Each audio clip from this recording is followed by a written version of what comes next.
हमें बीजेपी को हराने के लिए एक फ्यूल माना जाता है कि एक आग जल रही है, उसको जलाने के लिए हम एक फ्यूल हैं। और सब अब जो दूसरी सेक्युलर पार्टी है वो सॉफ्ट बीजेपी ही बन गई है। हालांकि कहने को जमहूरियत है, लोकतंत्र है, लेकिन मुसलमान बिल्कुल बेअहमियत है। मुसलमान हिंदुस्तान की राजनीति में एक अनटचेबल बन के रहेंगे।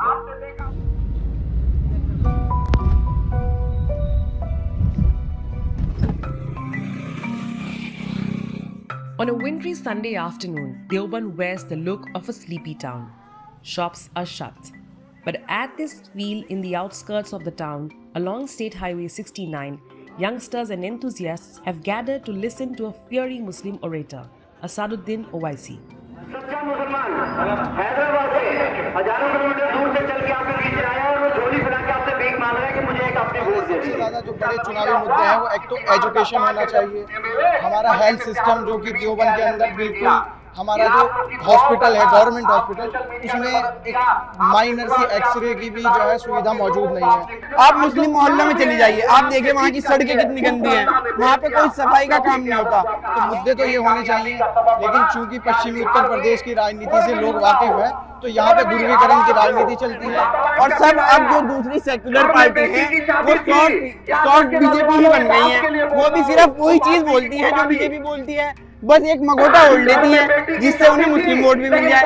अब हमें बीजेपी से इस तरह डराया जाता है कि हम ये नहीं देखते कि हमारा कैंडिडेट कौन है, हमारे लिए काम कौन कर रहा है। बस हमें बीजेपी को हराने के लिए एक फ्यूल माना जाता है कि एक आग जल रही है, उसको जलाने के लिए हम एक फ्यूल हैं। ये हमारे शरीयत पर बात उठती है, हमारे कानून पर बात उठती है, तो संसद में खड़े होकर ओवैसी साहब ही हैं जो बोलते हैं, और कोई उनके साथ खड़ा होकर बोलने वाला नहीं है वहाँ पर। तो जो हमारे हक की बात करेगा हम तो उसी के साथ खड़े होंगे। The mood of the crowd here resonates with the voters in Deoband. In search of the answer to what the Muslim voter wants in these elections, Deccan Herald landed in Deoband, a seat which is perceived to be the cradle of Islamic theocracy. In Deoband city, 71% of the population is Muslim. The Deoband constituency though has 40% Muslim voters. This term, current MLA BJP's Brijesh Singh Rawat is pitted against Kartikeya Rana from the Samajwadi Party and Rajendra Singh of the BSP. Leaders of the SP-RLD alliance say that this time they are confident of a win. Samajwadi party के अंदर इस time तूफान है, तूफान आंधी है, खाली मुसलमान की नहीं है, हिंदू भाइयों की भी है। Ziauddin Ansari moved from the BSP to SP a few days ago. तो जो हालात थे, आज के हालात हैं, हमने हालात को देख के समझौता किया, हालात को देख के हम समाजवादी पार्टी हमने ज्वाइन की।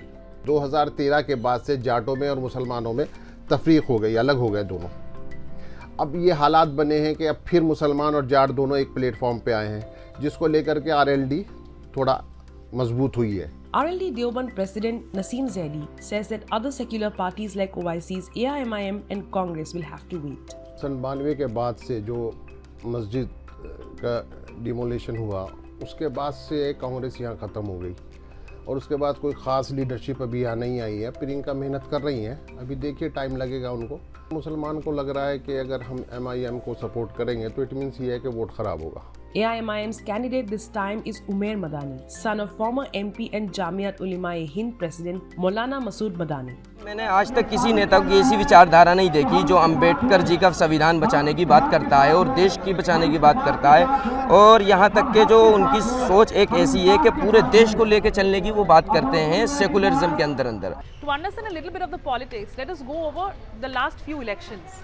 In Deoband, the 2017 assembly elections was won by the BJP. In 2019, the Lok Sabha constituency under which Deoband falls is Saharanpur, and it is held currently by a BSP candidate.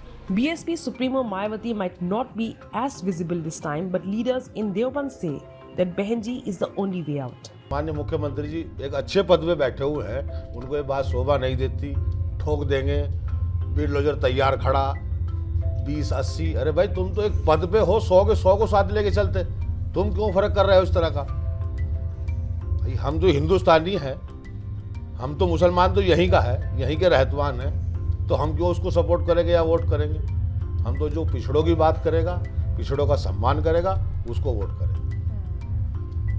बहन जी पिछड़ों की बात करती हैं, पिछड़ों को साथ लेके चलती हैं। In the whole of UP, Muslims account for 19% of the voters. Deoband is one of the 163 seats across 27 districts in UP where Muslims hold considerable sway. In 2017, riding on the Modi wave, BJP won 137 of these seats.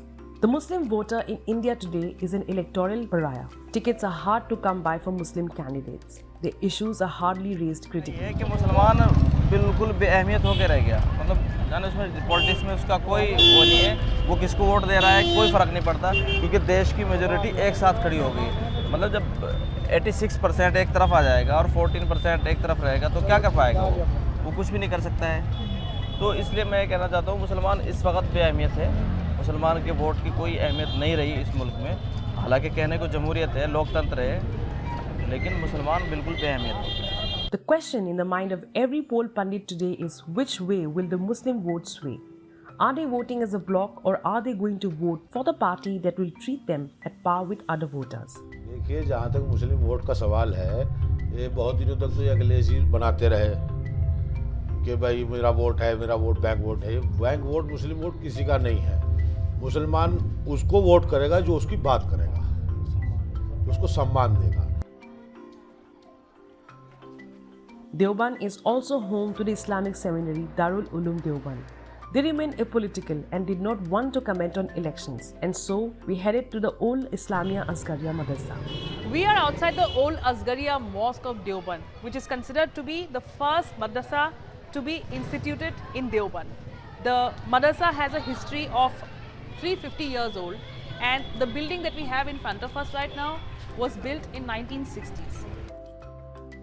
25-30 साल से देखते आ रहे हैं कि यहाँ पर जो vote लिए जाते हैं तो उनको डरा के लिए जाते हैं, दूसरी पार्टी का खौफ दिलाकर कि उससे ये आपको नुकसान होगा, ये होगा।